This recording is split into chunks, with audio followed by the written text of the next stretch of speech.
अस्सलाम वालेकुम वरहमतुल्लाहि वबरकातुहू। व्यूअर्स, कैसे हैं आप?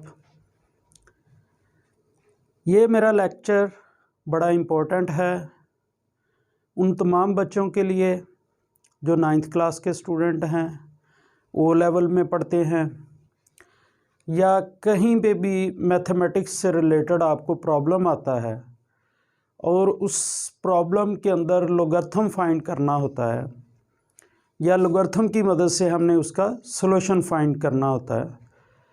तो एक्चुअल हमने टेबल को यूज़ किए बगैर कैलकुलेटर का इस्तेमाल करना है, और कैलकुलेटर का इस्तेमाल इस तरीके से करना है कि वो मालूम हो कि ये टेबल ही यूज़ हुआ है। आप टेबल यूज़ कर लें, लोगरिथम टेबल यूज़ कर लें, या आप कैलकुलेटर यूज़ कर लें, इंशाल्लाह उसके आंसर में फ़र्क नहीं आएगा। ये देखें, यहाँ पे एक क्वेश्चन मैंने लिखा है। ये एक्सरसाइज 3.4 क्वेश्चन नंबर 1 है, पार्ट नंबर 1 है 9th क्लास का। लेकिन ये लेक्चर ओ लेवल वालों के लिए, ए लेवल वालों के लिए भी बड़ा इम्पोर्टेंट है। मैंने ओ लेवल, ए लेवल को भी बड़ा अरसा टीचिंग की है और अल्हम्दुलिल्लाह बड़े कामयाब स्टूडेंट्स भी हैं मेरे। तो इंशाल्लाह मैं आपको उनसे मिलवाऊंगा भी। अगर आपको ओ लेवल की, ए लेवल की कोई प्रॉब्लम समझनी हो तो वो भी आप इंशाल्लाह सेंड करें, वो भी आपकी हल की जाएगी। देखें, ये बड़ा इजी है। अगर हम इसको 0.8176 13.64 को आपस में मल्टीप्लाई करना चाहें कैलकुलेटर से, पहले मैं इसका कैलकुलेटर से मल्टीप्लाई करके आंसर निकालता हूँ। 0.8176 मल्टीप्लाइड बाय 13.64,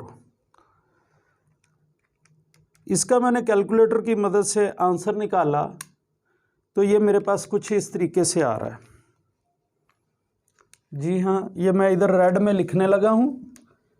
ये 11.152064 आंसर आया।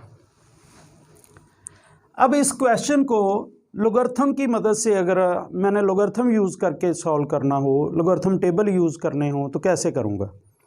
इसका प्रोसीजर पूरी वीडियो अच्छे तरीके से देखिएगा। अच्छी लगे तो इसको अपने FB पर दोस्तों के साथ, फैमिली के साथ, टीचर्स के साथ शेयर ज़रूर कीजिएगा और इंशाल्लाह आप इसको एंजॉय करेंगे। इसको लिखने का तरीका, पहले फर्स्ट ऑफ ऑल आप इसको फ़र्ज़ कर लें, लेट कर लें x के इक्वल 0.8176 मल्टीप्लाइड बाय 13.64। अब आप दोनों तरफ इसके लॉग ले लें। ऑपरेटर है लॉग एक, इधर भी ले लिया लॉग, इधर भी लॉग ले लिया। ये एक ऑपरेटर के तौर पे यूज़ होता है।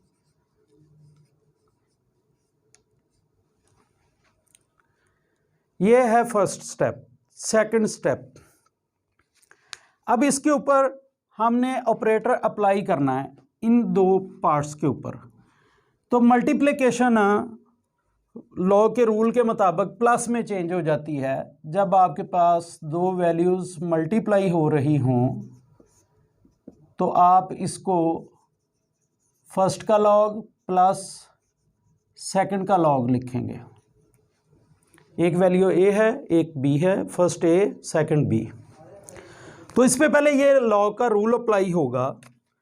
तो जब हम इस पर अप्लाई करेंगे तो लॉग 0.8176 प्लस लॉग 13.64। यहाँ पर जो बच्चे एक कॉमन मिस्टेक करते हैं, जब ऊपर बाकायदा लिखा होता है कि लॉग की मदद से हल करें, लॉग टेबल की मदद से हल करें, तो यहाँ पर बच्चे एक बहुत बड़ी मिस्टेक करते हैं, जिसकी वजह से एग्ज़ामिनर जो पेपर चेक कर रहा है वो अगर बिल्कुल true the letter and spirit अगर उसको बाकायदा कानूनी तौर पे चेक करे तो वो क्वेश्चन क्रॉस हो जाता है। जी हाँ, अब मैंने इसका लॉग लेना है। लॉग 0.8176, इसको मैंने इक्वल टू प्रेस किया और इस कैलकुलेटर को मैंने 4 डिजिट पे फिक्स कर लिया है, क्योंकि टेबल के अंदर मेंटिसा के 4 डिजिट्स होते हैं। जब इस वैल्यू का मैंने आंसर निकाला, ये मैं हाईलाइट करने लगा हूँ, ये वाली वैल्यू ये रेड से मैंने हाईलाइट कर दी है। जब इसका मैंने आंसर निकाला तो बच्चे यहाँ पर एक मिस्टेक करते हैं, वो इसका आंसर डायरेक्ट यूँ लिख देते हैं -0.0875। जबकि अगर आप लोगरिथम टेबल इस्तेमाल करें तो वहाँ पर आपको ये ऐसे वैल्यू नहीं मिलेगी। और मैंने पिछले लेक्चर में आपको बता चुका हूँ कि आपने इसको कैसे कैलकुलेटर को यूज़ करना है। इस लेक्चर में भी मैं बड़ा तफसील से बताऊँगा। जो इसके बाद लेक्चर्स आएंगे वो सिर्फ जस्ट फॉर प्रैक्टिस आएंगे और वो स्पीड से काम होगा। अब ये इसकी जगह अगर मैंने लिख दिया है आंसर, और फिर ये तो रॉन्ग हो गया, क्योंकि यहाँ पे टेबल नहीं इस्तेमाल हो रहा, टेबल में इसकी ऐसे वैल्यू ही नहीं आती। टेबल को देखने का तरीका होता है, वो भी मैं इंशाल्लाह आपको बताऊंगा।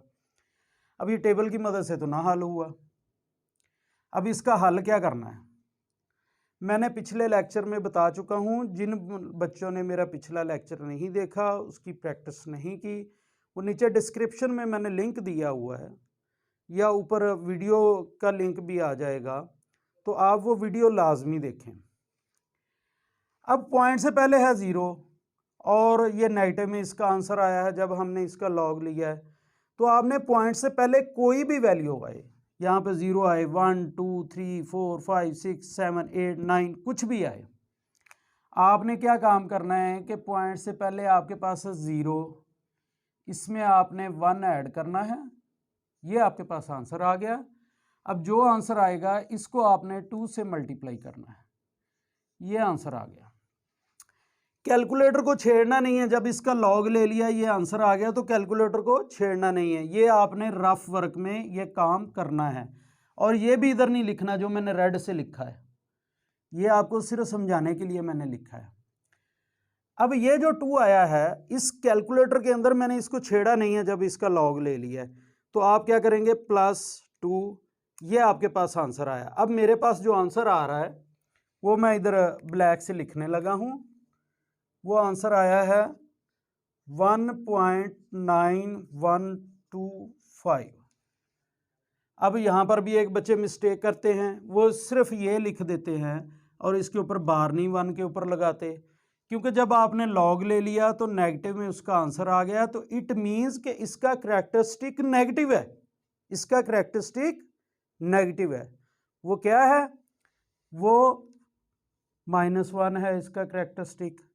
अब इसको आपने काम क्या करना है कि आपने 1 के ऊपर बार लगा देना है। अब अगर आप टेबल यूज़ करें, करैक्टरिस्टिक क्या होता है मैं पिछले लेक्चर में बता चुका हूं कि साइंटिफिक नोटेशन में चेंज करने के बाद जो आपके पास 10 की पावर आती है वो एक्चुअली करैक्टरिस्टिक होता है। तो जस्ट डायरेक्ट करैक्टरिस्टिक फाइंड करने के लिए जब आपने टेबल यूज़ करना है तो उसको साइंटिफिक नोटेशन में हम चेंज करके देखते हैं। और फिर ये मेंटिसा होता है जो टेबल में से लिया जाता है, तो आप इसको टेबल यूज़ करके देखें, इंशाल्लाह ये मेरी गारंटी है कि आंसर यही आएगा। अब आपने क्या काम करना है, इसका भी लॉग ले लेना है। इसके बाद भी एक बच्चे मिस्टेक करते हैं, वो भी मैं आपको बताऊंगा। लॉग 13.64, ये मैंने आंसर निकाला, ये आ गया 1.1348। अब यहाँ पर एक बच्चे मिस्टेक करते हैं कि वो इसको हल करने बैठ जाते हैं। हल करते हुए आप, क्योंकि वो फिक्स में जो पॉइंट के जो 4 डिजिट के बाद डिजिट्स होते हैं वो एक्चुअली कैलकुलेट नहीं हो रहे होते जब इसको डायरेक्ट आप इस्तेमाल करते हैं। जब आप उसको कैलकुलेटर की मदद से ही सारा क्वेश्चन हल करेंगे तो वो काउंट भी हो जाएंगे। अब आपने यूं काम करना है कि इसको हल नहीं करना, इसको लिखना ज़रूर है, इसको आगे हल नहीं करना। आपने कैलकुलेटर के ऊपर ये स्टेटमेंट पूरी लिखनी है। अब स्टेटमेंट लिखते हुए भी एक मिस्टेक होती है, अभी मैं आपको इधर इस साइड पे लिखकर दिखाऊंगा। मैंने कैलकुलेटर पे लिखा है लॉग 0.8176, ये मेरी वीडियो आपने बार बार देखनी, इंशाल्लाह कोई लॉग का क्वेश्चन आपका गलत नहीं होगा। मुझे कुछ बच्चों ने अपना होमवर्क करके भेजा है, मैंने देखा उनकी बार बार हर क्वेश्चन में मिस्टेक हो रही है, जिस वजह से वो फिर बोर्ड में जब आप करेंगे तो उधर गलत हो जाएगा। अब मैंने ये पूरा कैलकुलेटर में जब लिखा तो मेरे पास ये कैलकुलेटर में कुछ ऐसे लिखा हुआ आ रहा है, मैं अभी बताने लगा हूँ लॉग। इसके बाद ये ब्रैकेट ऑटोमेटिकली आ गई है। कुछ कैलकुलेटर्स के अंदर ये ब्रैकेट आती है और कुछ कैलकुलेटर्स के अंदर नहीं आती। अब जिन बच्चों के कैलकुलेटर के अंदर लॉग के अंदर ये ब्रैकेट ऑटोमेटिकली आ जाती है, जिनका मॉडल इस तरह का है, वो आप लॉग ये ब्रैकेट ऑटोमेटिकली आ गई, ये आपने खुद लिख दिया। अब अगर मैं इसके बाद प्लस है, प्लस लिखूंगा कैलकुलेटर के ऊपर और फिर मैं लिखूंगा लॉग, तो दोबारा ब्रैकेट ये ऑटोमेटिकली आ जाएगी और फिर मैं लिखूंगा 13.64। अगर तो ये ब्रैकेट ऑटोमेटिकली आ रही है और आपका कैलकुलेटर फुल साइंटिफिक है, तो आप जब इसके बाद इक्वल टू प्रेस करेंगे, जब आप इसके बाद इक्वल टू प्रेस करेंगे तो मैं भी आपको पहले इससे आंसर निकाल के दिखाता हूं। मैंने ये लिखा है, फिर मैंने लिखा है प्लस लॉग 13.64, इसको मैंने इक्वल टू प्रेस किया है तो मेरे पास आंसर आ गया है 0.2906। That is totally wrong. क्यों? ये साइंटिफिक कैलकुलेटर है।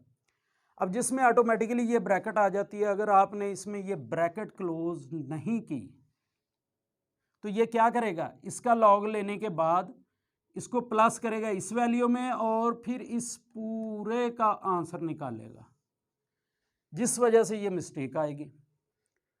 अब मैंने क्या किया, इसको मैं दोबारा लिखता हूं, इसको मैंने क्लियर कर दिया, लॉग लिखा, ये ब्रैकेट मेरे पास ऑटोमेटिकली आ गई क्योंकि मेरे पास साइंटिफिक कैलकुलेटर है। इसको 0.8176 लिखने के बाद मैं ब्रैकेट क्लोज कर देता हूं। अब मैंने यहां पे ब्रैकेट क्लोज कर दी, तो अब ये लॉग सिर्फ इतनी वैल्यू का लेगा। फिर मैं प्लस लूंगा, फिर मैं लॉग लिखा तो ये ब्रैकेट ऑटोमेटिकली आ गई 13.64 और यहां पे मैंने ब्रैकेट क्लोज कर दी। अब इक्वल टू मैंने प्रेस किया तो मेरे पास आंसर क्या आया है, 1.0474। अब डायरेक्ट कैलकुलेटर का इस्तेमाल करना आना चाहिए।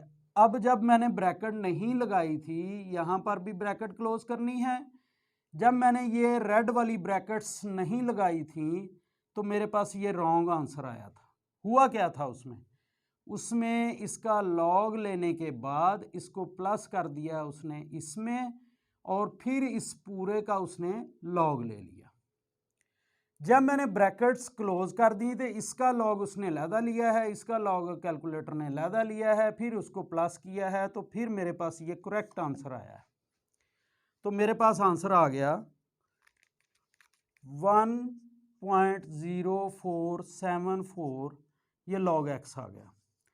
अगर आप मेरी वीडियो पूरी कंप्लीट बार बार देखेंगे तो इंशाल्लाह बफज़ल खुदा अल्लाह की तौफीक से इंशाल्लाह आपको कभी मिस्टेक नहीं आएगी। इंशाल्लाह अल्लाह ताला करम करेगा।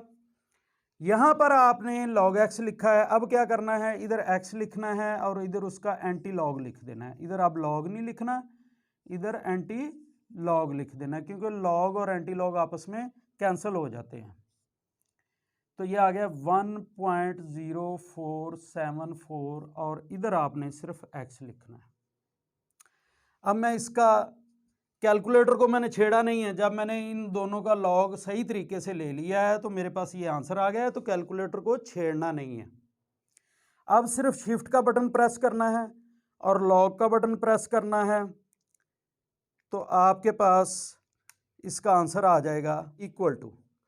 तो मेरे पास आ गया 11.1521। एंटी लॉग लिखते हुए एक बात याद रखनी, मैंने कहा था मेरी वीडियो एंड तक देखनी है। एंटी लॉग लेते हुए एक बात याद रखनी है कि जब हम टेबल को यूज़ करते हैं तो इस करैक्टरिस्टिक की वजह से ये पॉइंट लगता है। अगर ये 1 हो तो 2 डिजिट छोड़कर पॉइंट लगाना होता है, अगर 2 हो 3 डिजिट छोड़कर पॉइंट लगाना होता है, 3 हो तो हमने 4 डिजिट छोड़कर पॉइंट लगाना होता है। तो करैक्टर जब इसको आप टेबल से देखेंगे ना तो आपके पास 11 1 5 वहाँ पर आएगा एंटी लॉग के टेबल में, तो 4 डिजिट आएंगे। जो हमारे पास टेबल मौजूद होता है उसमें 4 डिजिट्स आएंगे। अब अगर मैं इसको इतना आंसर लिख दूं तो ये तो टेबल से बाहर हो गया, कैलकुलेटर से हो गया। अब मैंने क्या किया कि इसको पॉइंट के पहले और बाद वाले डिजिट्स मिलाकर इसको मैंने सिर्फ 4 डिजिट्स रखे।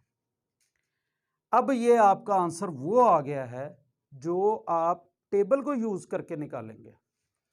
अब x किसके बराबर था? x बराबर था 0.8176 13.64, ये x की वैल्यू मैंने लगा दी है, इक्वल टू 11.15। आपका आंसर करेक्ट आ चुका है क्योंकि मैंने पहले डायरेक्ट यहाँ पर कैलकुलेटर से हल करके दिखा दिया था।